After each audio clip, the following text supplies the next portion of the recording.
Bom, boa tarde a todos. Nós vamos começar agora mais um webinar da série de webinars que o FAS Advogados vai promover sobre temas atuais de mercado financeiro, pagamentos e fintechs. Meu nome é Pedro Heroles, eu sou sócio da área de bancário, pagamentos e fintech do FAS Advogados.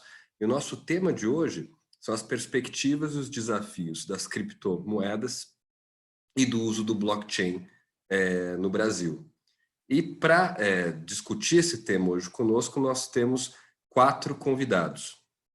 Rosine Cadamani, cofundadora da Blockchain Academy, Bárbara Speer, Legal Manager da Bitso, João Canhada, CEO e cofundador da Foxbit, e Reinaldo Rabelo, CEO do mercado Bitcoin.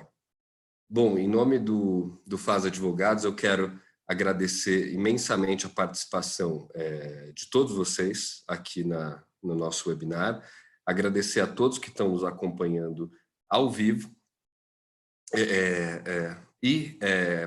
para dar início ao nosso webinar, eu vou fazer uma pergunta para Rosine Cadamani.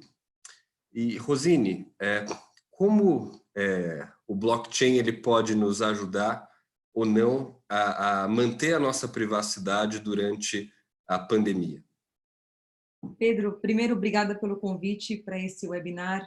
Obrigada ao seu escritório, a Paz, e também um prazer estar aqui com os meus colegas de trabalho. Pedro, é muito comum que as pessoas achem que o blockchain vai resolver tudo. A gente fez até um curso e um colega também que atua nessa área, que é o Safiri, falou assim, todo mundo acha que o blockchain é um pozinho mágico que vai resolver tudo.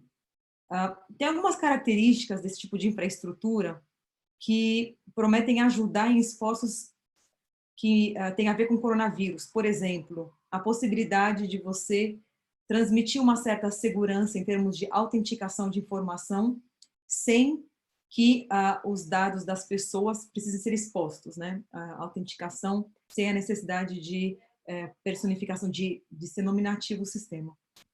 Um segundo elemento que costuma ser interessante é a imutabilidade da infraestrutura, que é infraestrutura porta. Você registra as informações de uma outra maneira, mais distribuída, e você transmite essas informações com um outro nível de segurança, talvez a partir de consenso, às vezes sim, às vezes não, e elas prometem, essa transferência e essa sucessão de registros promete ser imutável. São algumas das características do que a gente chama genericamente de blockchain, que as pessoas estão explorando para criar projetos de coronavírus. E no meio disso tem gente criando, embaixo desse chapéu, projetos que envolvem monitoramento das pessoas que estão contaminadas ou não, para que elas possam saber se estão perto uma da outra. Tem gente buscando também, IBM, com dados da OMS, por exemplo, buscando fazer troca de informações que podem ser base de pesquisa. Isso está na mídia, chama a atenção, mas, como em qualquer projeto, é importante distinguir a parte teórica da parte prática. Precisamos saber se, de fato, existe um cuidado com os dados das pessoas, precisamos saber se, de fato, esse projeto é interessante ou não, e aí merece uma aproximação para a gente avaliar o valor do uso do blockchain nesse projeto ou não. De maneira objetiva, isso que eu entendo que responde a sua pergunta. Obrigado, Rosine. Bom, passando a bola agora para seguir com o nosso webinar, quero fazer uma pergunta para a Bárbara Speer. E, Bárbara, minha pergunta é o seguinte, como esse mercado de criptoativos ele pode se beneficiar de uma certa regulação pelos governos locais? Boa. Oi, Pedro. Oi, pessoal. Muito legal conversar aqui com todos vocês. Cada um dos palestrantes eram pessoas que eu já via seguindo aí no Brasil, pessoas muito interessantes. E eu acho que, na verdade, do ponto de vista jurídico, eu sou a única advogada aqui das 4 pessoas que vão falar, além de você, óbvio, Pedro. E eu separei aqui, na verdade, 4 pontos que eu gostaria de falar com relação a um tema, em relação a esse tema, né? Então, acho que primeiro pensar por que existem 2 vieses, né, estudiosos ou, enfim, praticantes da indústria, né, de cripto, que é a relação da questão da natureza descentralizada dos criptoativos, né? Então, tem aqueles que votam e que querem que o criptoativo seja sempre descentralizado e sem qualquer tipo de regulação, qualquer tipo de relacionamento com o governo, né? E tem uma outra vertente de pessoas que eu acho que eu me encaixo, né? E até mesmo a Bits, que é onde eu trabalho, se encaixa na relação em que o ativo ele pode ser, sim, descentralizado e pode, sim, ter relação estar envolto em algum tipo de regulação de governos locais e que isso pode beneficiar muito a adesão dos criptoativos nos nossos mercados, né, locais. E aí, assim, aqui no Brasil, né, aqui não, né, aí no Brasil, eu vejo que já existe muita discussão, né? Então, o ano passado, a Receita Federal já implementou medidas para monitoramento, né, das transações de criptoativos, Banco Central, CVM, existe sandbox regulatório, existe muita discussão e eu vejo isso com um viés muito positivo.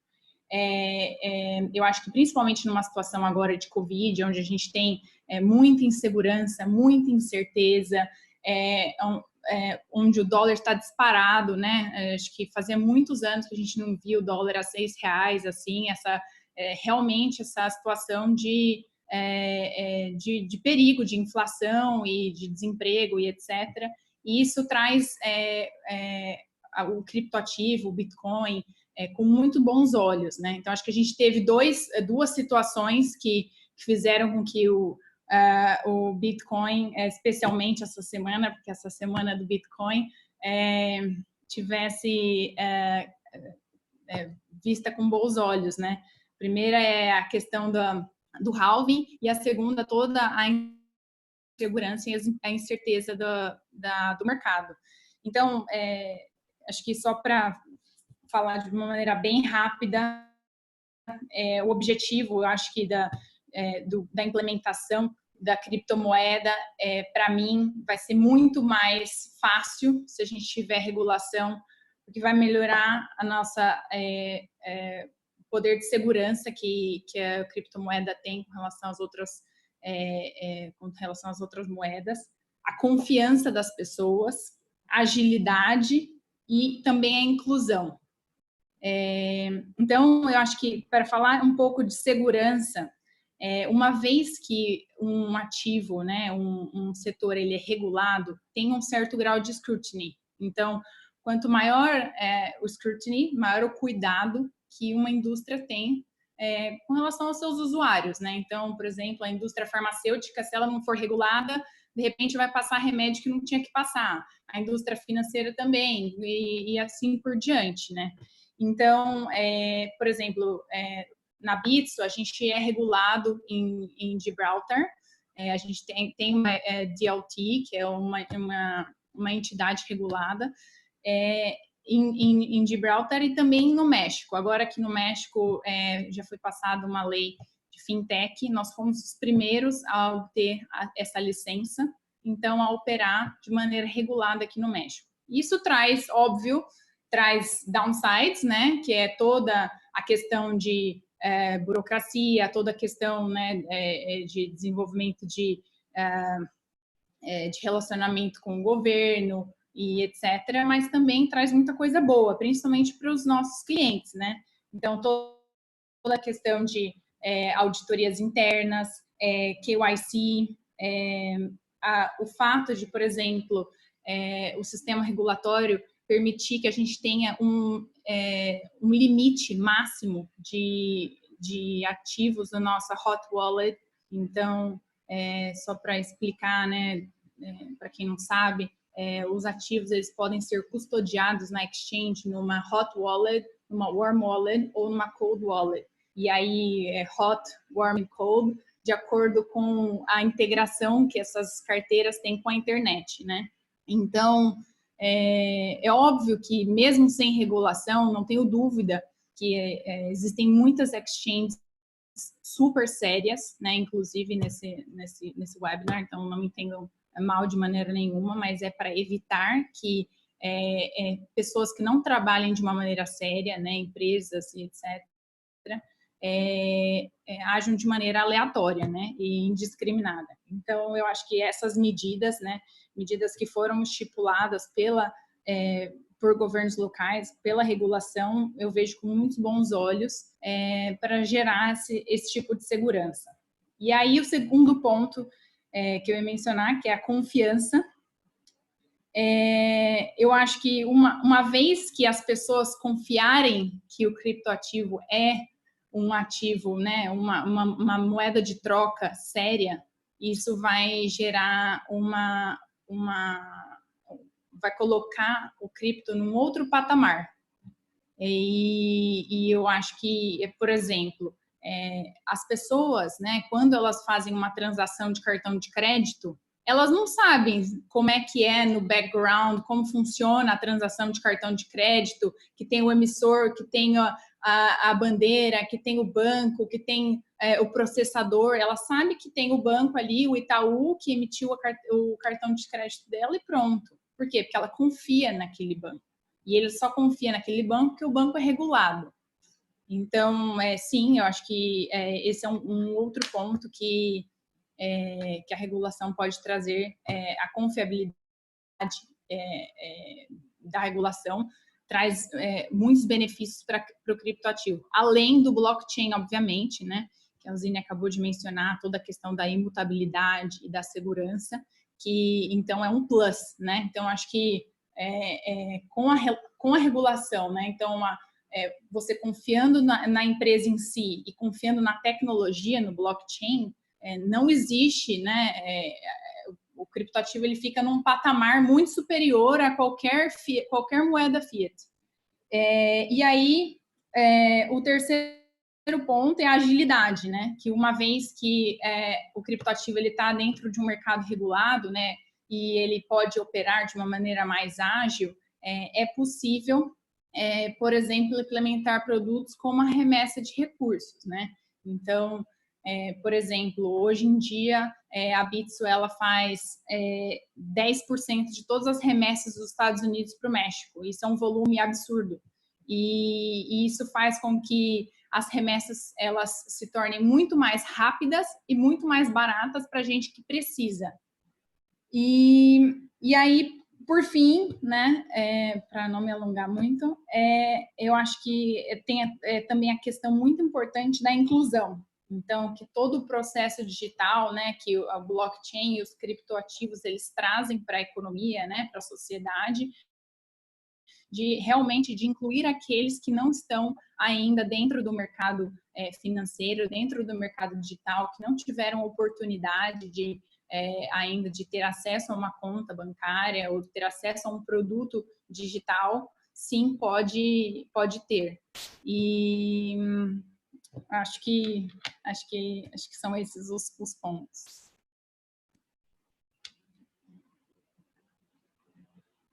Obrigado, Bárbara. Aqui fazer um comentário, acho super interessante essa perspectiva que você colocou da regulação e dando um certo respaldo para criptoativos, etc. Se a gente pegar o exemplo da Lei 12.865, que regulamentou as instituições de pagamento, os arranjos de pagamento, a regulamentação que veio na esteira disso do Conselho Monetário Nacional, do Banco Central, assim, hoje eu posso afirmar que foi um sucesso para a abertura do mercado. Só que aqui uma opinião minha, talvez essa sensação de esse mixed feelings no que diz respeito à regulamentação de criptoativos, se dê porque a postura do regulador, pelo menos até o momento, ela me pareceu bastante diferente do que aconteceu com pagamentos, onde a intenção foi fomentar. Eu lembro, e aí foi especificamente com security token, de ter algumas conversas com pessoas que queriam fazer ICO no Brasil, e aí você tinha, enfim, teve aquela nota da CVM, e você tinha que explicar para a pessoa, olha, você vai ter que fazer, se você quer fazer uma public offering aqui no Brasil do seu security token, você vai ter que fazer uma oferta 400. Então, assim, enfim, praticamente assim, é um stop order para o cara seguir com o modelo de negócios. E da Sim, parte... mas você não acha que, de repente, a gente começou o pé esquerdo com criptoativos no Brasil? Eu acho que os players que trabalham de uma maneira séria, eles estão tentando, né, de repente, turnaround, porque acho que o problema também é toda a questão da lavagem de dinheiro, pirâmides, Ponzi, que, enfim, tudo isso explodiu em 2017 e deixou todos os reguladores de cabeça, né, de cabelo em pé, digamos, né? Eu acho que tem também essa questão de o Brasil ser um país conhecido como o país o lugar da fraude, né? Corrupção, lavagem de dinheiro. Esse é uma indústria que, né? Um business que, querendo ou não, é muito visado para esse tipo de atividade. E então os reguladores acho que têm o dobro de receio, né? Não sei. Estou pensando alto aqui com você. Sim, acho que assim, no fim das contas, qualquer entidade ela pode ser usada para cometer ilícitos, um banco, uma instituição de pagamentos. O ponto é que essa regulação, eu acho que ela precisa estar alinhada com uma postura positiva do regulador, de realmente fomentar e realmente fazer uma separação daquelas que são boas empresas e que são más empresas. Da mesma forma que você faz com um banco ou com uma instituição de pagamento. A instituição de pagamento também pode ser usada para ilícito, mas o Banco Central ela estabelece uma regulamentação para separar uma coisa de outra. Me pareceu, e é isso, a postura do regulador foi como que colocar todo mundo numa mesma sacola sem fazer essa separação, o que talvez tenha causado mais problemas do que solucionado qualquer coisa, porque modelos de negócio continuaram surgindo e as transações com esses ativos continuaram. Sem dúvida. Bom, mas é isso. Obrigado, Bárbara. Lembrando aqui para todos que estão nos acompanhando ao vivo que vocês podem nos mandar perguntas para os debatedores que a gente vai ler aqui na segunda parte do webinar. Já adiantando que a gente já recebeu aqui algumas perguntas para vocês. Então, vocês têm um ícone, quem está acompanhando pelo celular ou pelo computador tem um ícone Q&A, vocês podem mandar a pergunta por ali que a gente vai ler no final. Bom, dando sequência aqui no nosso webinar, vou passar a bola para o Reinaldo Rabelo. E, Reinaldo, aqui, enfim, e me valendo aqui do seu conhecimento de mercado americano, enfim, o que a gente observa muitas vezes é que você tem fundos de investimento que vêm aqui, arrecadam recurso de brasileiro para investir em criptoativos fora. Enfim, eu queria ouvir um pouco seus comentários e, na sua opinião, primeiro, o que diferencia as práticas de exchanges brasileiras e exchanges americanas para justificar isso, justificar essa arrecadação para, enfim, fazer esses investimentos fora, enfim, como isso acaba atrapalhando o avanço no mercado de criptoativos e de blockchain aqui no Brasil. Bom, primeiro boa tarde a todos que estão aqui assistindo, né? Boa tarde para todos os meus colegas aqui da mesa, né? Da nossa mesa virtual. Vou fazer um comentário, alguns comentários sobre o que a Bárbara falou, né? Acho que primeiro que ela não é a única advogada aqui, né? Eu sou advogado, né? Eu fui por 10 anos diretor jurídico da CETIP, né? Que virou B3, responsável justamente por regulação de mercado de capitais, né? Também fui conselheiro da Ambima no conselho de fundos, né? Então, Perdão, Reinaldo. Não tem problema. E a Rosine também é advogada, né? A Rosine foi... Não, eu acho que eu quis dizer, a Rosine sim, trabalhou 13 anos no Pinheiro Neto, acho que eu quis dizer na posição de advogada, né? Porque cada um aqui tomou outros rumos na carreira, né? E está enfocado em, de repente, você na posição de CEO em outras matérias, né? Que talvez não vai discutir tanto da questão jurídica, na questão de regulação, etc. Acho que eu me expressei mal. Sim, sim, não, sem problema. Só esclarecendo, o Canhada, apesar de não ser advogado, conhece pra caramba aí de regulação, principalmente quando entra Quase. no mundo de cripto, né? E acho que é também bom esclarecer, né, que todos nós somos regulados, né? As exchanges de criptomoedas, elas sempre foram reguladas porque não existe nada não regulado no Brasil, né? Não existe nenhuma atividade empresarial que você tente fazer que ela não segue regulação. O que muitas vezes a gente confunde é que a gente acha que tem que ter uma regulação da CVM ou do Banco Central. Mas quando a gente olha, por exemplo, o mercado americano, a SEC, né, e o Banco Central não regulam as exchanges americanas.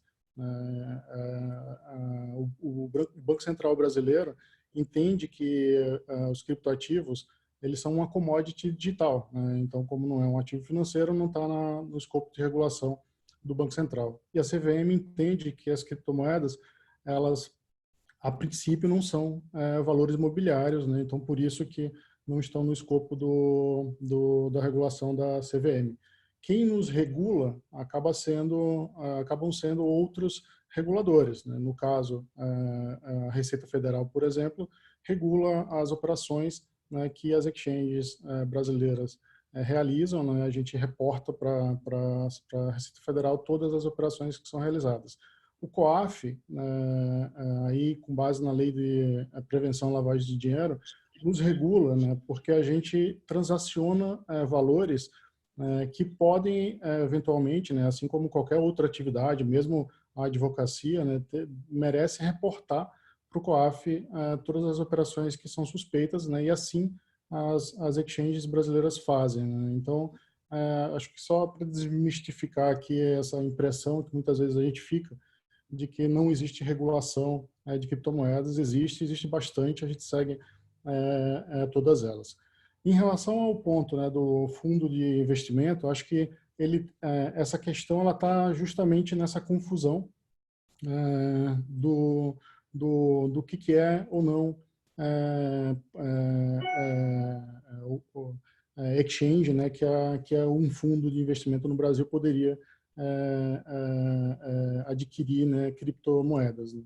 A gente teve algumas manifestações da CVM, e aí muito naquele escopo dos ICOs, né, falando, né, para o mercado observar com cuidado e cautela, né, as operações que estavam sendo realizadas.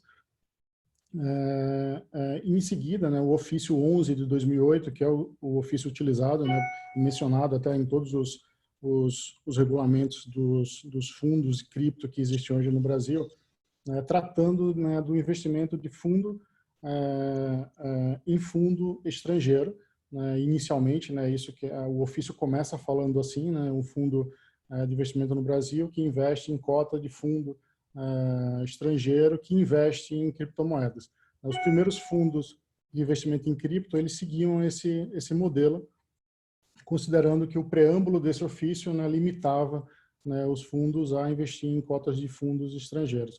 Mas, na verdade, o próprio ofício fala, né, que o gestor, administrador, eles podem investir diretamente em exchanges.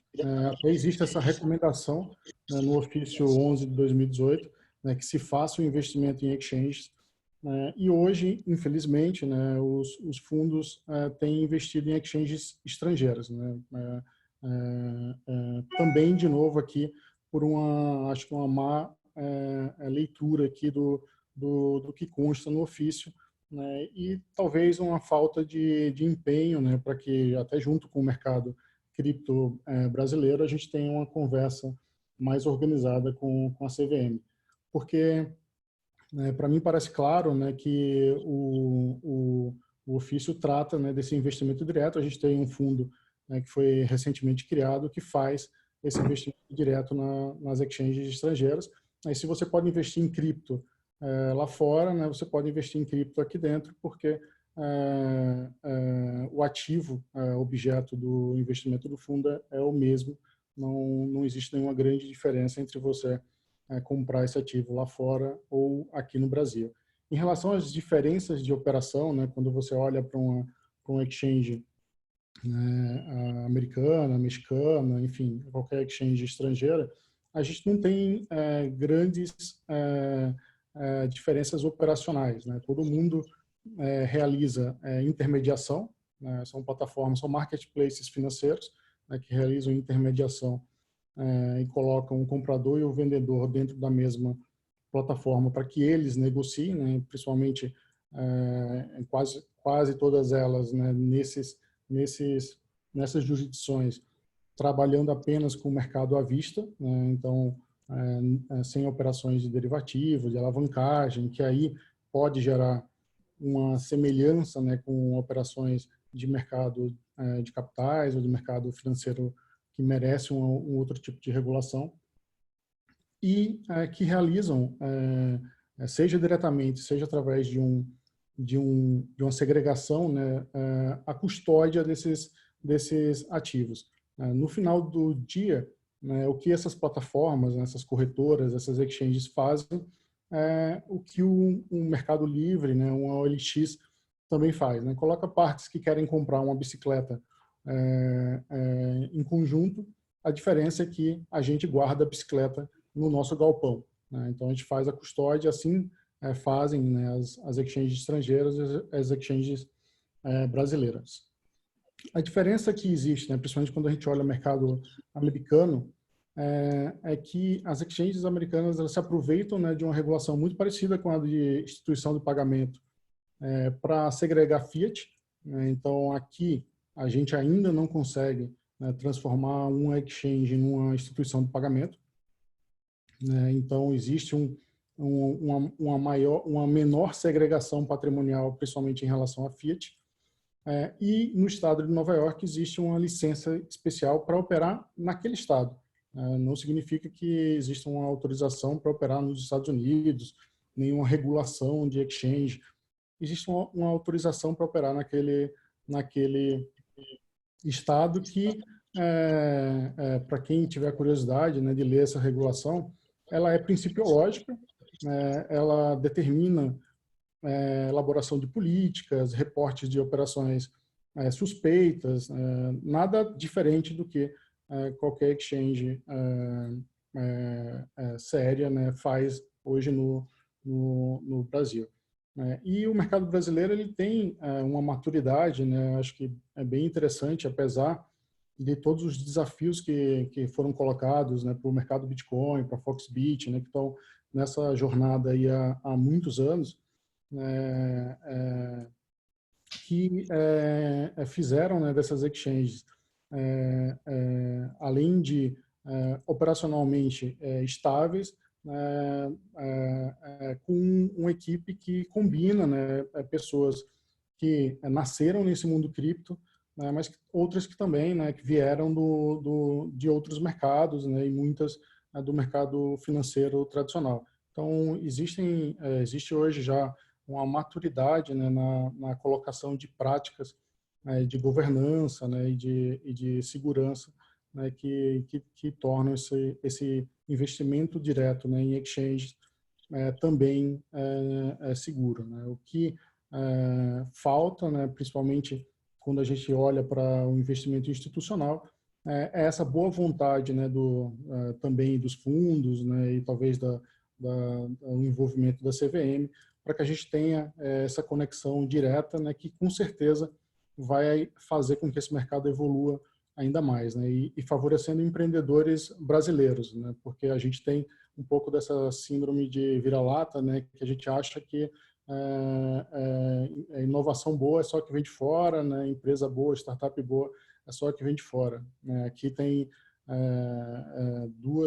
três, né, startups 100% brasileiras aqui, né, a Foxbit, a Blockchain Academy e o mercado Bitcoin, né, que foram criadas por brasileiros que, de fato, exploraram adequadamente, né, essa oportunidade, né, que a tecnologia oferece. Então, acho que é sempre meu pleito, né, quando falo nesse tema de investimento institucional, é que os fundos e os reguladores olhem com mais propósito, né, para o mercado cripto. É isso. Obrigado, Reinaldo. Bom, para finalizar aqui a primeira parte do nosso webinar e a gente ir para as perguntas, a gente já recebeu várias perguntas aqui para vocês. Para a gente finalizar essa primeira parte, eu vou passar a bola para o João Canhada. E, João, uma pergunta aqui de fechamento de primeira parte. Primeiro, como você vê o futuro dos criptoativos no Brasil? Quais os desafios que já foram superados pelo setor e quais os desafios ainda a ser superados? Boa. Bom, obrigado pelo convite. Prazer estar aqui participando. Enfim, espero poder contribuir um pouquinho aí. E tá dando voltando o áudio aqui. Pronto, melhorou. Bom, vamos lá. Acho que assim, a gente passou por diversos grandes momentos no Brasil, né? A gente teve uma alta de preço gigante em 2017, que você trouxe um público que não entendia absolutamente nada a respeito da tecnologia, simplesmente na euforia de comprar e vender e acreditar que vai ficar milionário. Então, a gente saiu ali naquele ano Bitcoin de 4, 5 mil reais em janeiro para 70 mil no final do ano. Foi uma loucura a vida das exchanges aqui, quem estavam conectados, não só aqui, o mundo todo, né? A gente viu exchanges terem problemas, ficarem fora do ar, isso no mundo todo. O Brasil não foi exclusivo. E junto com esse público também trouxe sim uma vasta gama aí de coisas boas e ruins, como a explosão das pirâmides aí mencionada pela Bárbara pouco antes. Então, isso acabou atraindo... Muita gente utilizou o tema sobre o ativo, criptomoeda, para ganhar dinheiro em cima de outras pessoas, mas da forma errada, da forma ilícita, né? Isso aconteceu muito ali em meados de 2018, 2019 a gente viu um inverso, assim, centenas dessas pirâmides quebrando, sendo muitas prisões, enfim, e um mercado realmente um pouco mais limpo dessas coisas todas, tá? Que tanto denigrem aí o nome do Bitcoin, a imagem de quem está fazendo um trabalho sério. A gente tô aqui desde 2014 com a Foxbit e já passamos por um bocado de coisas. Um desafio que a gente começou a superar foi conta bancária, por exemplo. A gente sempre teve muita dificuldade em manter contas bancárias abertas, é uma briga gigante, com principalmente os grandes bancos, os 5 maiores aí causam um verdadeiro, não sei como expressar melhor, mas causam muita dificuldade na vida de todo mundo que lida com cripto, não só corretoras e empresas do setor, mas também clientes, muitos pelos quais aí tem conta encerrada pelo famoso desinteresse comercial, onde o banco não explica absolutamente nada do motivo, mas todo mundo sabe qual é o motivo. É simples fato da pessoa estar lidando com criptomoedas, não importa qual coisa ela esteja fazendo, mas se tiver criptomoedas envolvida, os bancos costumam fechar assim por desinteresse comercial. O que aconteceu de mudança no setor de 2018 para cá foi uma maior abertura dos pequenos bancos, inclusive com APIs e conexão, que ajudou a automatizar muito o back-office das corretoras, né? Eu lembro em 2017 eu cheguei a ter 15 pessoas somente para fazer o check ali, olhar extrato, cara crachá do cliente para verificar depósitos e executar saques manualmente. Era uma situação bem ruim. E hoje, basicamente, eu tenho 2 pessoas, basicamente para conferir o que o robô fez, e que é quase um piloto de avião. Assim, ele só coloca a mão mesmo se ele vê que tem algum problema, e cada vez é mais raro os problemas, né? Então, esse é um desafio. O desafio bancário das corretoras já está praticamente superado, com bancos alternativos, não com os 5 maiores, que esses sim ainda mantêm as restrições e toda a dificuldade nossa aqui. Muito se dá também pela evolução de regulamentação, né? Ou a falta dela, pelo menos é o que os bancos alegam na maior parte das vezes. E isso também tem evoluído bastante. A gente teve a 1888 aí iniciando, que é uma mini regulamentação, vamos dizer assim, da Receita Federal, em agosto de 2019, iniciou a vigência dela, e ali deixou muito claro muitas coisas estavam bastante nebulosas, principalmente em relação aos impostos relacionados a cripto, né? Então, a IN basicamente obriga que as corretoras informem e reportem todas as transações, saldos, enfim, basicamente tudo que está acontecendo ali dentro. E agora, a mais recente grande passo do setor foi um KNAI específico para exchanges, que começa a valer, se eu não me engano, a partir desse mês, a partir de maio agora. A gente já vai poder atualizar, de fato, KNAI, que a maioria usa KNAIs intermediários, fabricação de software, intermediação, enfim, cada um inventa o que der para ficar mais próximo do que está realizando. Mas agora, finalmente, a gente tem um KNAI específico que ajuda bastante, acho que os próximos passos aí do setor, no âmbito, pelo menos, de governo e bancário, né? Vai ficar mais claro qual é a nossa atividade, porque tanto dinheiro entra e sai o tempo todo das exchanges, enfim, fica muito mais descrito o que a gente realiza, o que a gente faz. Não houve ainda nenhum avanço regulatório do ponto de vista de Bacen ou um projeto de lei específico, nada. Está tudo meio parado em Brasília, tem coisa andando desde 2015, mas nada efetivamente vigente. Tá? O Reinaldo, ele citou bem aí, a gente, apesar de não ter nada específico, a gente segue boas práticas do mercado financeiro, então a gente faz KYC, a gente tem cadastro completo do comprador e vendedor, a gente não aceita depósito cash totalmente rastreável, porque tudo TED, transferência bancária, as criptos também são rastreáveis, então utilizar Bitcoin para atividade lícita, o criminoso só faz se ele não conhecer a tecnologia, porque se ele conhecer, ele fica longe, ele se mantém no real, no ouro, no diamante e qualquer outra coisa, mas ele não toca em cripto se ele souber um pouquinho só de como funciona a tecnologia e de o quão rastreável é isso. Tá? Então, assim, a gente tem avançado, eu falei algumas coisas até operacionais aqui, mas apesar de não ter essa regra específica do governo, a gente segue boas práticas, até porque existe uma lei sobre lavagem de dinheiro, a Rosine pode até me corrigir aí, os advogados da qual, se eu não me engano, de 98 ou 96, uma coisa assim, que essa lei ela é bem ampla e ela basicamente ela regula, podemos assim dizer, todos os setores da sociedade. Vai desde uma loja de carro que aceita depósito sem verificar da onde veio a origem daquele dinheiro, e até mesmo o nosso negócio, que por mais novo que seja, que obviamente não era previsto em 98, já tem que seguir essas boas práticas, né? Tanto de identificar a origem do dinheiro, se for depósito cash, reportes, etc. e tudo. Essa lei ela é bem ampla, ela vale para muitos, acho que se eu não me engano, todos os tipos de negócios, né? Mas aí os advogados aí podem me corrigir melhor do que eu estou trazendo aqui. Então, assim, é bem abrangente. Então, assim, não ter nada específico não muda muito a nossa vida. O negócio se desenvolveu bem, desde 2014 a Foxbit, o MB um pouco mais ainda. Então, assim, a gente continua crescendo razoavelmente bem, os clientes confiam na marca, confiam na empresa, confiam nas pessoas ali por trás.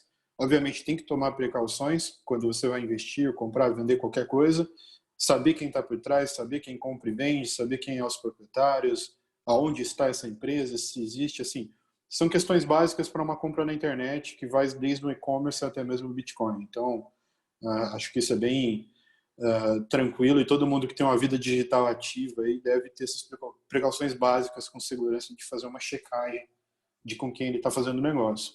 Isso não vale só para cripto, né? Então, o negócio está evoluindo, o fato de ter regras mais esclarecidas do ponto de vista do regulador, acho que vai trazer mais conforto jurídico para grandes investidores, conforto para a gente que está no dia a dia sobre as atividades que a gente realiza, clareza, né, do ponto de vista jurídico, regulatório, mas, na verdade, no impacto no D0 em relação às operações nossas, acredito que pouco muda. Assim, a gente já faz muito do que a lei provavelmente vai pedir quando tiver alguma lei relacionada. É isso, acho que a gente vai falando aí. Bacana. Obrigado, João. Bom, talvez um efeito, enfim, tem o cumprimento de todas as empresas sérias, como vocês fazem todos esses controles de lavagem de dinheiro e outros controles necessários, mas talvez um ponto positivo é você separar justamente daquelas que trazem uma fama ruim para o setor, aquelas que não cumprem com isso, não cumprem seja voluntariamente ou não cumprem com a regulamentação já existente. Mas é isso. Bom, obrigado todos vocês, Rosine, Bárbara, Reinaldo, João. Com isso a gente termina a primeira parte do nosso webinar e agora a gente parte para as perguntas. Chegaram já algumas perguntas aqui para vocês e eu vou ler a primeira. A primeira é uma pergunta para todos vocês. É a seguinte: bom, no final de 2019, o Banco Central lançou a consulta pública número 72, que publicou a minuta para o sandbox regulatório. Vocês acham que o sandbox regulatório pode ser uma boa oportunidade para que empresas do setor busquem uma regulamentação apropriada junto ao Banco Central? A gente pode responder na ordem das falas, se vocês concordarem. Tá legal. Então, vou me antecipar por aqui já, pegar esse gancho. Eu tenho certeza que sim. A gente tem uma regulação bastante rígida por design. A gente tem um controle, por exemplo, cambial bastante rígido. A gente tem normas bancárias que, enfim, pela natureza da operação de uma instituição financeira regulada, acaba que cai sobre eles bastante norma pesada. O sandbox está vindo como um atalho. A gente não pode ter uma abertura absoluta de tudo, de forma que você gere uma insegurança jurídica.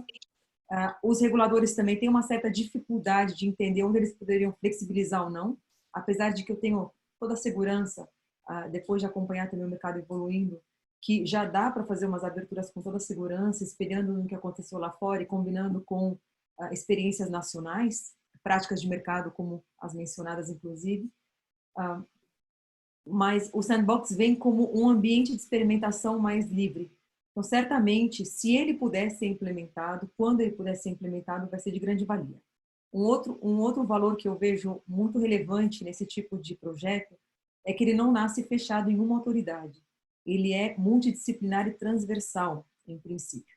A gente tem no exterior, em vários países, por exemplo, no Japão, só para mencionar, ou na Suíça, a autoridade bancária é a mesma autoridade do mercado de capitais, por exemplo, às vezes a mesma autoridade de seguros. E aí, quando vem uma discussão, eles têm uma facilidade de discutir, sentam um na mesa junto com o outro para poder discutir, e a norma já sai também multidisciplinar. Aqui no Brasil é assim, essa é minha caixa, essa aqui é a sua caixa, essa aqui é a sua outra caixa. E isso trava muito a evolução institucional, e esses temas tecnológicos são provocadores em escala multidisciplinar. Quero até mencionar o Vasco, diretor da CVM, que coloca muita energia para o sandbox pela CVM, e queria aproveitar para parabenizá-lo e parabenizar todos aqueles que estão engajados nesses esforços. Infelizmente, está demorando para a gente ver os resultados, o ambiente efetivo, antes mesmo do coronavírus. Agora, né, a gente tem que ver como é que as coisas se organizam, mas desde antes do coronavírus eu percebo ainda um pouco de resistência por parte das autoridades para que isso possa evoluir e uma dificuldade de implementação prática. Espero muito que isso possa ser superado com uma velocidade suficiente para a gente inverter a nossa situação que está tão defasada frente a outros países. Sem dúvida. Não, acho que eu super de acordo, Rosine, e eu entendo que essa questão de desenvolver uma legislação a 6 mãos, né, digamos, né, a indústria, CVM e Banco Central é muito interessante, principalmente não só para medir o que é que o mercado quer, né, então, de repente, o que é importante, o que é prioridade, entender por onde começar, entender a tecnologia, né? Acho que, pelo menos para mim, uma das grandes dificuldades assim de entrar nessa indústria é começar realmente entrar nela, né? Entender todos os buzzwords, todas as palavras, toda a tecnologia. Isso tudo é muito novo e então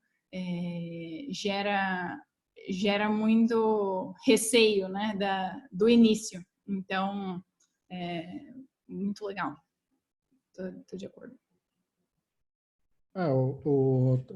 Acho que o sandbox, né, como a Rosine colocou, né, tanto do Banco Central como da CVM, eles são oportunidades, né, de você discutir alguns temas que estariam a princípio sob jurisdição aí desses dois reguladores.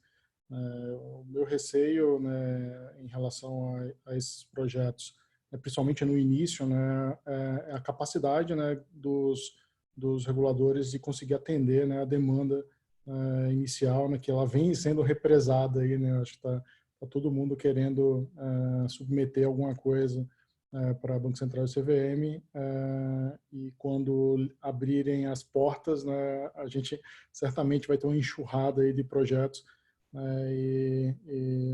tenho esse receio, né, de será que Banco Central e CVM terão essa capacidade de resposta. Torço para que sim. Tanto o Banco Central e o CVM, eles têm já mantido fóruns, né, de debate de inovação muito interessantes, né, o LIFT no Banco Central, o LEB da CVM, e como a Rosine colocou, né, tem diversos representantes, né, desses mesmos reguladores, né, que olham para a inovação sem temor, né, olha para a inovação como oportunidade de desconcentrar, né, o mercado. A gente tem um mercado ultra concentrado, né, quando a gente olha para Banco Central, né, pouquíssimos bancos dominam o mercado inteiro. Quando a gente olha para a CVM, então nem se fala, né, você tem uma única B3, né, cadê a B4, a B5, a B6, né, e acho que no sandbox da CVM, e mesmo agora, né, que eles estão abrindo editais aí para discussão da 588, da 461, a gente tem a oportunidade de pedir, né, uma registradora, né, uma escrituradora, uma depositária, uma plataforma de negociação, nos moldes que o Banco Central fez com a instituição de pagamento. Por que as exchanges não podem tokenizar ações, né, e negociar security em mercado à vista até um determinado volume? A gente tem escutado nessas discussões no CFTC, por exemplo, né, que é um regulador que não existe aqui no Brasil, mas que tem nos Estados Unidos, que faz o meio campo entre Banco Central e CVM para tratar de derivativos,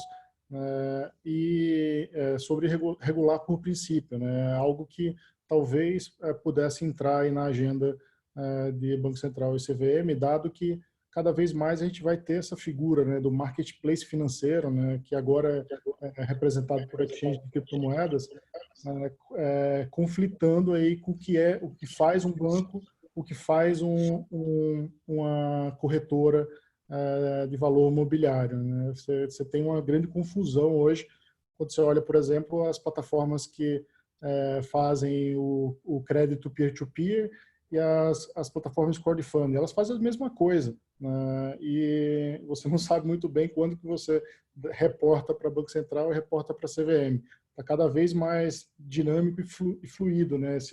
Esse mundo de investimentos, né? E de crédito, enfim.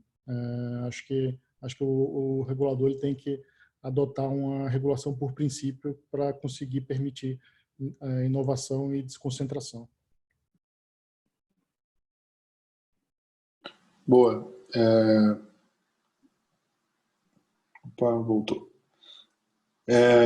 Cara, a gente olha com bons olhos tudo isso que tem acontecido no Brasil em relação à regulamentação. A gente tem investimento na CRIA, é uma empresa de equity crowdfunding, desde 2018.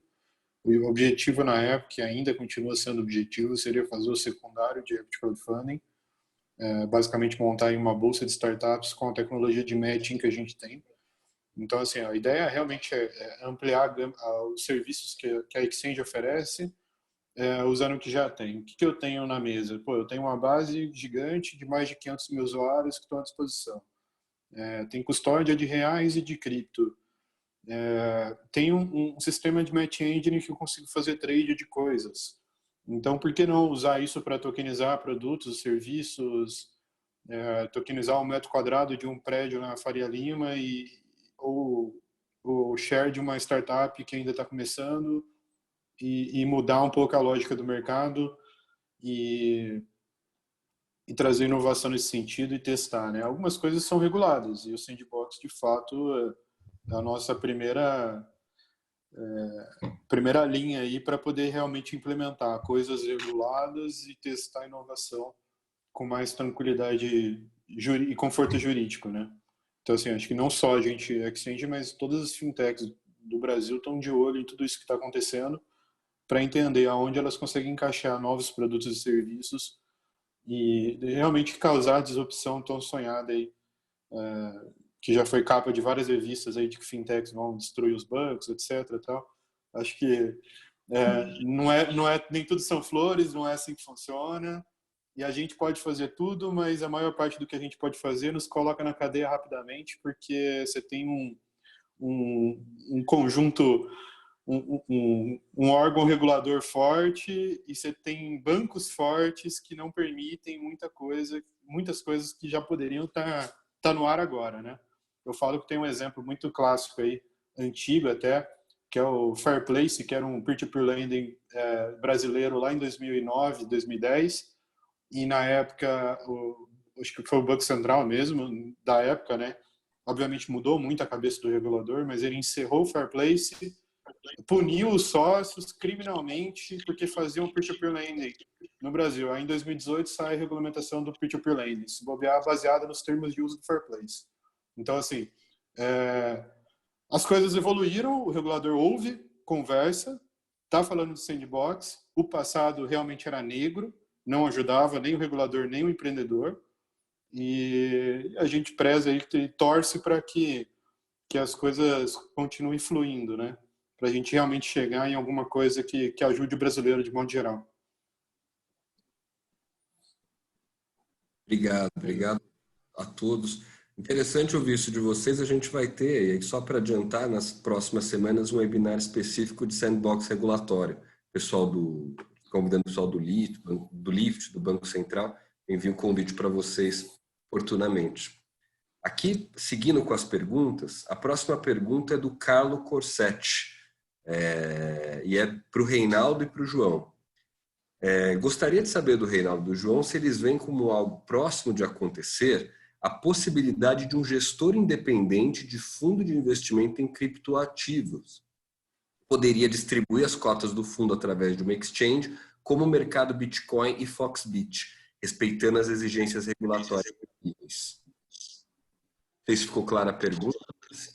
É isso. Reinaldo e João. Bom, posso tentar primeiro aqui.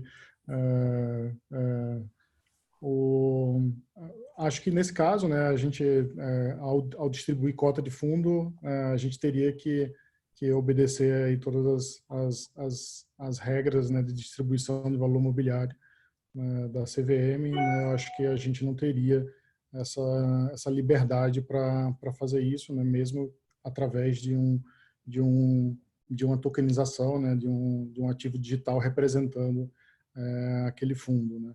No MB, né, até aproveitando, hoje a gente tem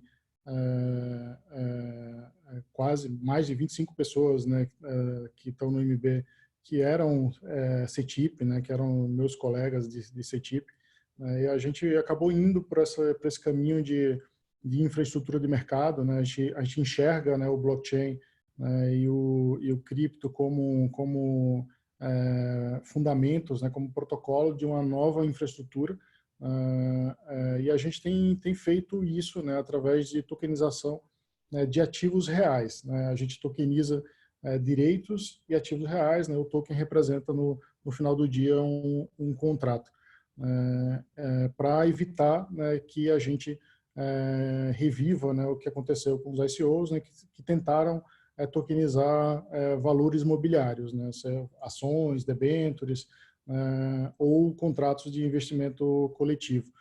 Então, acho que dá para fazer a tokenização, mas não de um valor imobiliário, né, não de um fundo, não de uma cota de fundo, por enquanto. Acho que se a gente conseguir sensibilizar no sandbox ou nessas mudanças de 461 e 588, talvez a gente tenha uma oportunidade de listar, né, que traz, com certeza, eu não tenho a menor dúvida, né, essa experiência na tokenização tem mostrado, né, você tem muito benefício, né, para o emissor, né, que é o titular do direito ali que está sendo tokenizado, né, e para o investidor. O mercado tradicional ele está recheado de intermediários que não têm muita função, intermediários que foram criados ali nos anos 70, 80, que hoje não fazem mais sentido, né, muitas vezes são representados pela mesma empresa, né, dividido por Chinese walls, mas que só oneram a operação e retiram, né, retorno tanto do proprietário original do ativo como do investidor. Eu acho que tem muita oportunidade, mas tokenizar diretamente o fundo, acho que hoje eu não faria pelo mesmo receio que o Canhada colocou ali, né, de tomar um stop order e ter uma operação paralisada aí que não é legal. Não, tô com o Reinaldo. A gente adoraria listar ações, listar produtos, etc., mas eu precisaria ser uma corretora regulada e quem sabe aconteça ainda. Eu tenho bastante interesse em trazer essa usabilidade da Foxbit, que a gente trabalha muito o público de massa, que para mim é um público que agora está, na verdade, o último ano, principalmente, apareceu nas corretoras tradicionais aí de ações, e antes era um público muito nichado, o público dessas corretoras grandes de ações, e elas, eu acredito, usando elas, eu também vejo que elas não sabem, ou não têm uma interface muito simples. E eu acredito que a interface das exchanges de cripto são muito melhores aí para o público leigo. Talvez por isso aí que a base das corretoras de cripto é até maior do que as corretoras tradicionais. Então, se a gente consegue aplicar toda essa criatividade, todo esse aprendizado que a gente teve de lidar com massas desde 2014, talvez aí para negociações, fundos e outros produtos, talvez a gente tenha bastante sucesso. Não sei, pode ser uma aposta aí futura bem interessante aí. Quem sabe eu consiga pôr de pé em algum momento aí. Mas é isso, assim, tem que tomar cuidado com o que vai fazer para... Também não quero trazer regulamentação para dentro de casa antes da hora. Então, não quero pisar em ovos dependendo do tipo de produto ou serviço que a gente vai lidar. Então, tudo tem seu momento, tudo tem seu tempo e dependendo do produto é melhor fazer da forma quadrada e atual.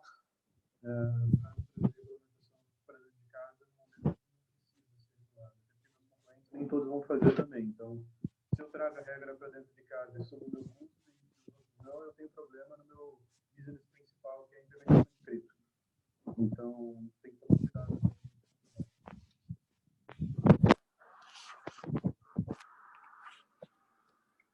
Ouviram?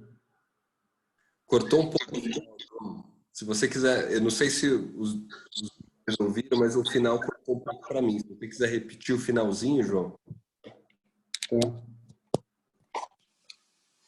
Tá melhor? Melhorou? Tá.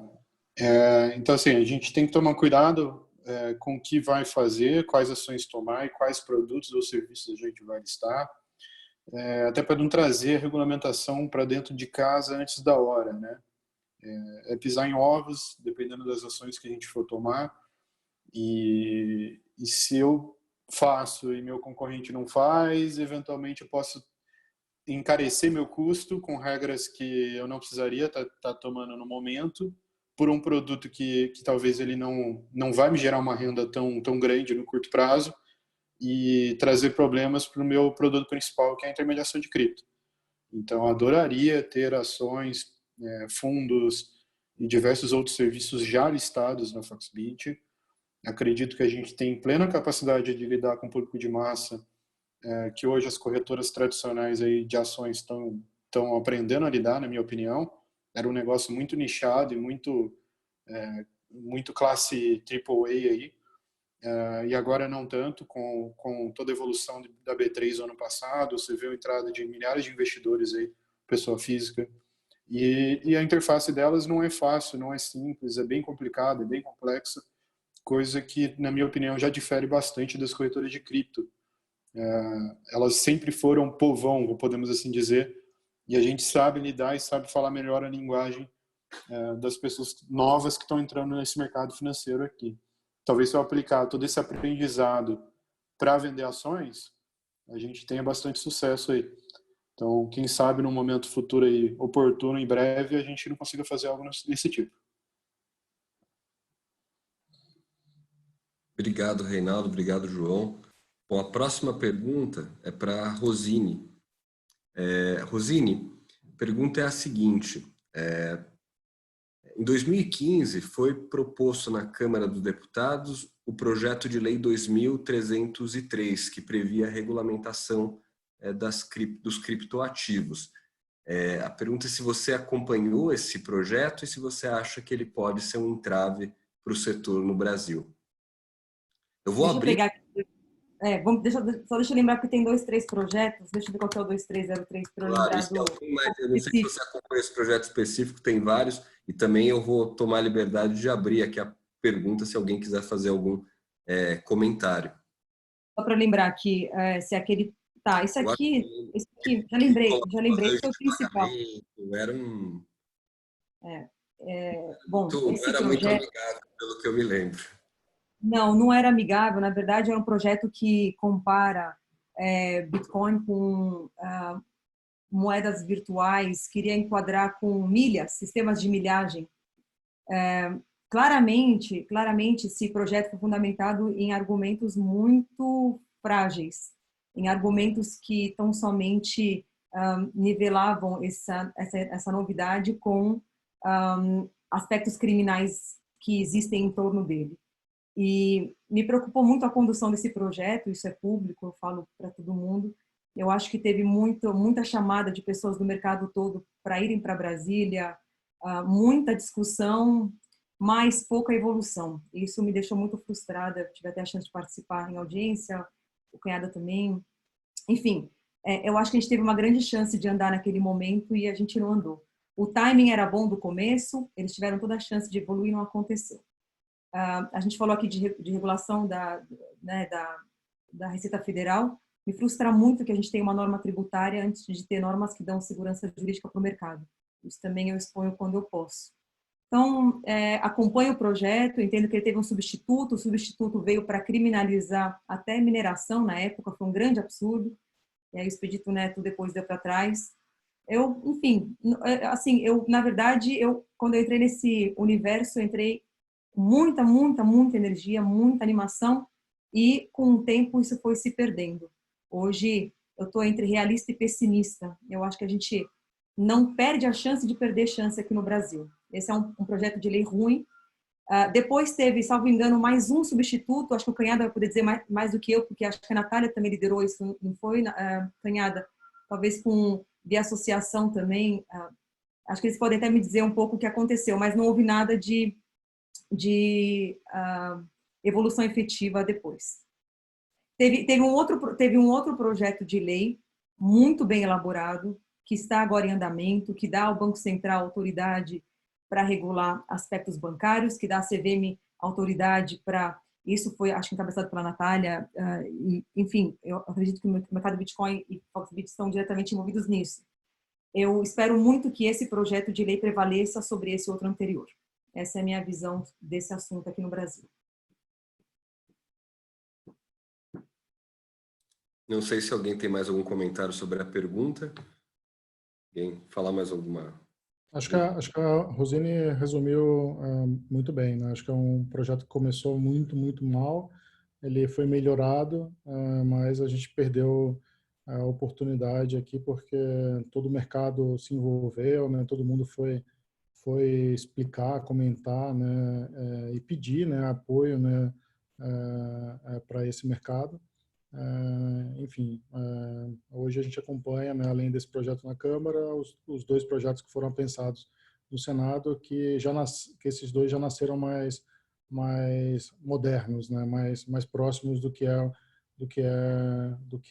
tem saído, né, de normas lá fora também.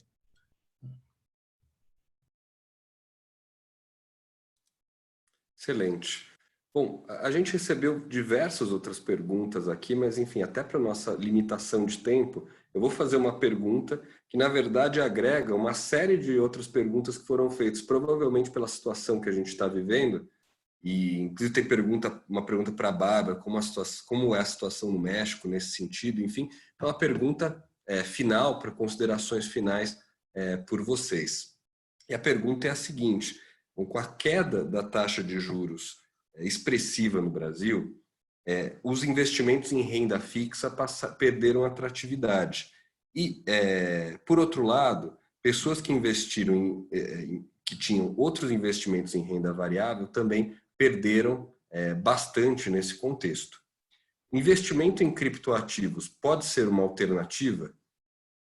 E se sim, o que falta no Brasil, o que falta para viabilizar isso no Brasil? Só para estabelecer uma ordem, a gente pode começar Bárbara, Rosine, João e Reinaldo. Considerações finais aí sobre essa pergunta. Bom, eu acho que estamos comparando peras com bananas, né? Um pouco de falar de renda fixa, renda variável com investimento em criptoativo.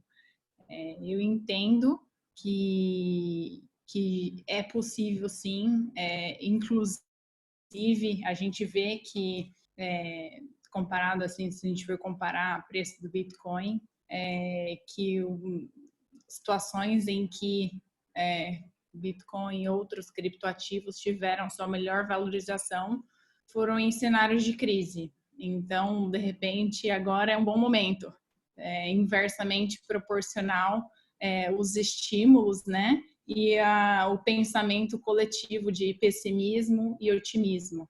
Então, como eu falei no começo dessa live, né, a postura, essa questão da natureza descentralizada faz com que seja muito atrativo nos momentos de crise, né? Nesse momento, crise mundial, onde não tem para onde correr, todos os governos estão imprimindo papel moeda como loucos, inclusive o Brasil, né?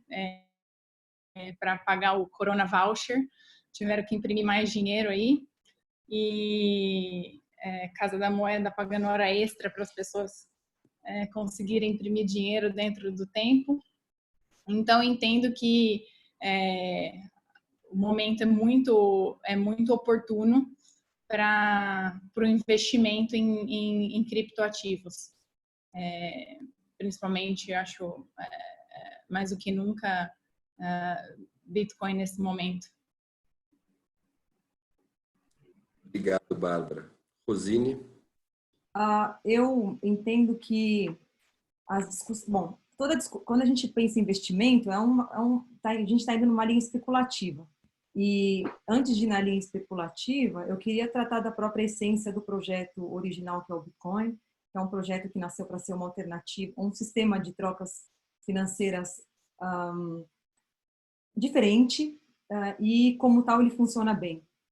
Acreditar nesse sistema hoje, eu acredito que é um esforço interessante. Então, eu não queria só expor isso de uma maneira de investimento, mas no sentido de acreditar que pode existir um outro sistema, que não seja apenas o sistema tradicional que nós conhecemos, é algo interessante para se pensar. E é a primeira vez que a gente tem essa oportunidade. Segundo, em termos de especulação, justamente por conta do primeiro ponto, a gente, já vou aqui adicionar o Reinaldo e o Canhada, porque eu tenho certeza que eles estão alinhados comigo, e também a nossa amiga, mas o meu ponto é que o valor esperado de incremento financeiro também está diretamente ligado a essa ideia original. E quanto mais a gente tem tido problemas no sistema financeiro tradicional, mais as pessoas têm olhado para formas alternativas.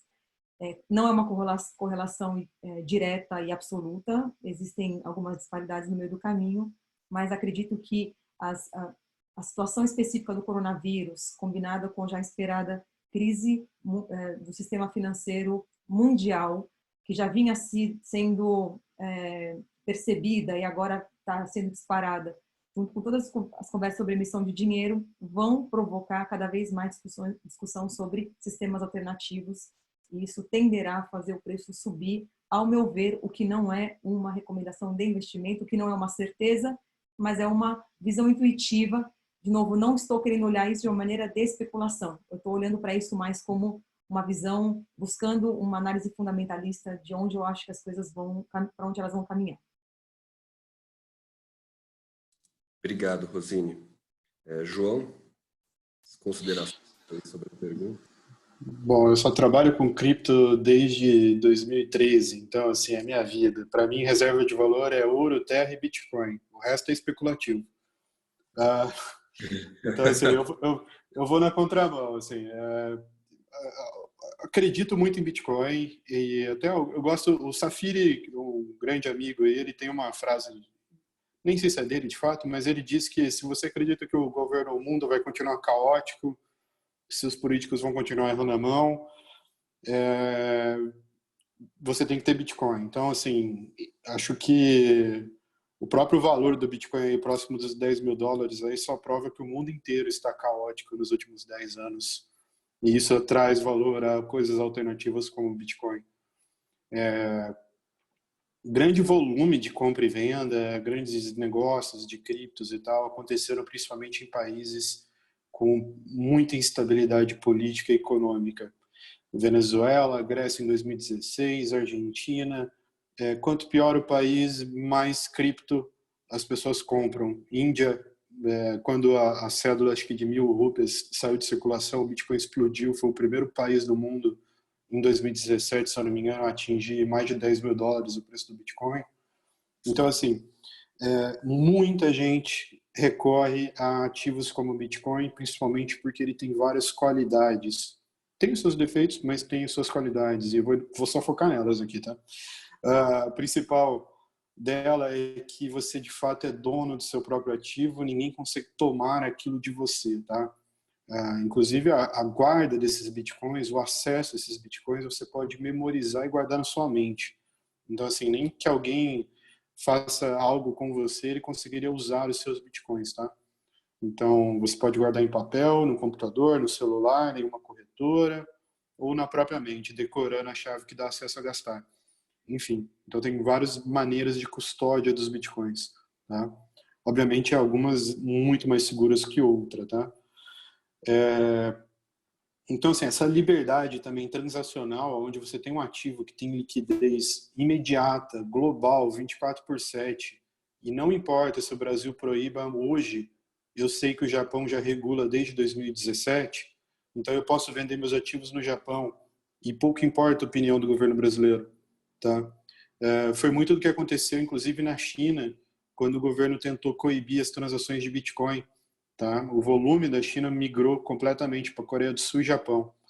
Então, assim, a gente tem um ativo que te traz liberdade, te traz liquidez global e, de fato, ninguém consegue pôr a mão nesse ativo sem que você faça isso por você mesmo, sem que você entregue esses ativos por você mesmo.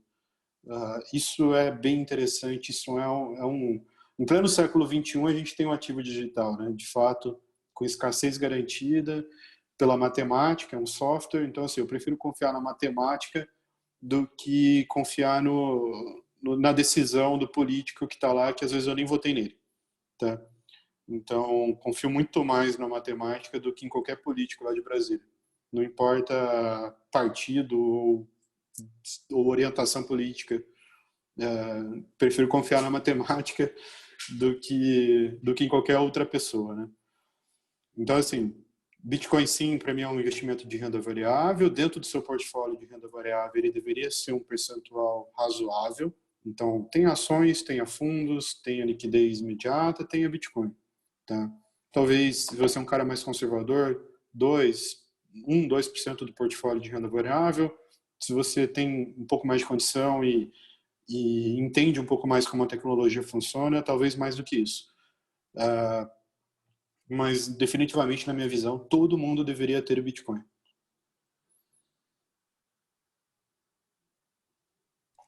Excelente. Bom, Reinaldo, aí para o fechamento aqui do nosso webinar, considerações finais. Bom, acho que pegando o gancho aí da última frase do Caiada, né, acho que todo mundo deveria ter Bitcoin por dois motivos, né, e aí eu conectando um pouco com o que a Rosine falou, acho que é o motivo número um, né, para quem gosta de novidades, né, inovação e aprender. A gente tem aqui um novo mundo, né, o mundo das criptomoedas. Ele está repleto de informações muito interessantes de como você pode repensar a sociedade, repensar diversos elementos, né, que compõem a nossa relação com outras pessoas.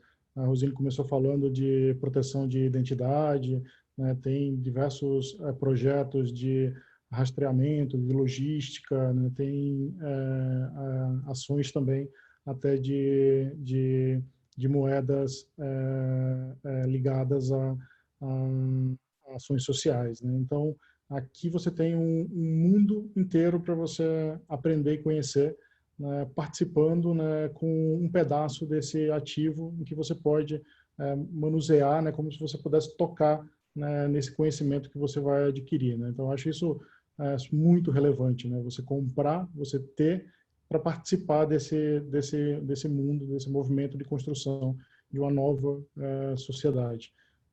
E quem começa a ler e descobrir as criptomoedas se apaixona, né? Falo isso como uma experiência pessoal, né? Eu conheci o Bitcoin como inimigo, né, dentro da CETIP, né? O Bitcoin era o malvadão, né?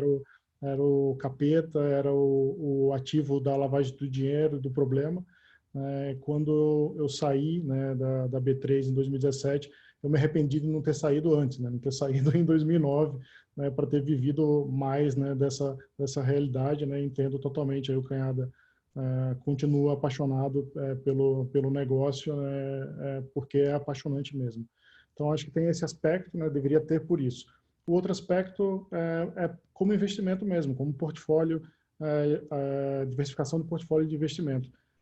A gente não costuma olhar, né, o brasileiro, né, ele não costuma olhar para ativos alternativos, né. A XP, né, fez um movimento muito interessante, né, de tirar, né, o brasileiro da poupança e do gerente do banco, né, que colocava, né, na carteira do cliente um monte de coisa que ele nem sabia o que era. As pessoas começaram a entender um pouquinho melhor, né, como fazer o dinheiro trabalhar por você. Mas a gente ainda está muito atrasado no domínio, né, do nosso dinheiro, do nosso orçamento e do nosso planejamento financeiro. Acho que você olhar o Bitcoin, né, a criptomoeda, como um desses investimentos alternativos, acaba fazendo você estudar todas as outras possibilidades de investir. Investir não é um verbo que está conectado ao mercado financeiro. Você pode investir em ativos financeiros, mas você pode investir em muito mais coisas, né? Inclusive na sua educação, na sua formação, na sua vida. E todos esses investimentos devem compor, né, um planejamento financeiro e uma vida equilibrada e saudável, né? Eu acho que os ativos alternativos são parte aí dessa equação, principalmente quando eles são totalmente descorrelacionados dos demais. E o Bitcoin tem mostrado essa força. A gente passou por uma crise, né, agora, em que, no primeiro momento, o Bitcoin foi junto, né, no buraco, né, com os ativos tradicionais, né, e muito se duvidou, né, da capacidade de ele se manter descorrelacionado, mas logo, né, assim como o ouro, ele voltou muito mais rapidamente do que o mercado de ações, né? Se a gente olhar hoje, se a gente fosse olhar só os últimos 3 meses de bolsa e mercado Bitcoin, a gente ia falar, putz, eu não vou investir em bolsa, porque esse negócio é muito volátil. A bolsa está muito mais volátil do que o Bitcoin, né? E isso é muito interessante, né? Mostra essa descorrelação, né? Que é saudável, né, para um portfólio, de investimentos. Então, também para esse lado de investimentos, acho que tem que ter alguma coisa, né, desse ativo super interessante. E a gente tem visto aí nos últimos dias diversos players institucionais, né, adotando, né, o mercado cripto, né? Teve o fundo Renascense, né, que é o maior fundo do mundo, né, abrindo uma carteira de investimento em cripto. Tem o JP Morgan, né, abrindo conta de exchanges americanas. Né? O JP Morgan, no começo, né, dessa história, condenou totalmente, né, assim como eu fazia lá na CETIP, o JP Morgan fazia, né, dizendo que era uma desgraça, né, e hoje eles estão provendo contas para as exchanges. Espero que isso aconteça aqui no Brasil também, e a gente tenha Bradesco, Itaú, Santander aí apoiando, né, o desenvolvimento desse mercado em breve. É isso. Acho que vale muito a pena se conectar. Sair declarações. Desculpa. Oi. Eu só queria fazer um pequeno ajuste só. Se não tenho dúvida de que pelo mercado eu continuo apaixonada pelo conceito, sem dúvida. Minha frustração foi em termos de evolução da legislação, só para evitar alguma dúvida aí. Fico na linha de vocês aí, Canhada e Reinaldo, viu? Bom, até é engraçado essa questão do JP Morgan que o Reinaldo citou aí, que em 2018, se não me engano, o Jamie Dimon, CEO na época, não sei se ainda é, ele deu declaração falando que Bitcoin era uma fraude, né? E agora está aqui o JP Morgan mordendo a língua e realizando transações em cripto, né? Assim vai ser com Itaú, Bradesco, BB, Caixa e Santander, para não falar que eu não citei ninguém.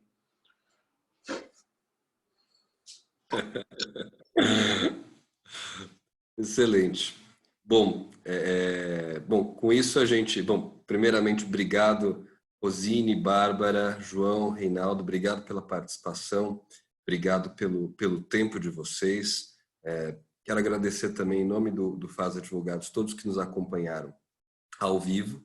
Lembrar que o vídeo ele vai ser disponibilizado pelo escritório em breve, a gente tem os nossos webinars todos disponibilizados no YouTube, e já fazer um convite a todos vocês para o nosso webinar da semana que vem, que vai ter como tema Open Banking, regulamentação e próximos passos. Bom, era isso. Obrigado a todos vocês. Uma boa noite e até a próxima. Tchau, obrigada. Tchau, obrigado a todos. Tchau. Um prazer. Obrigado, prazer é nosso.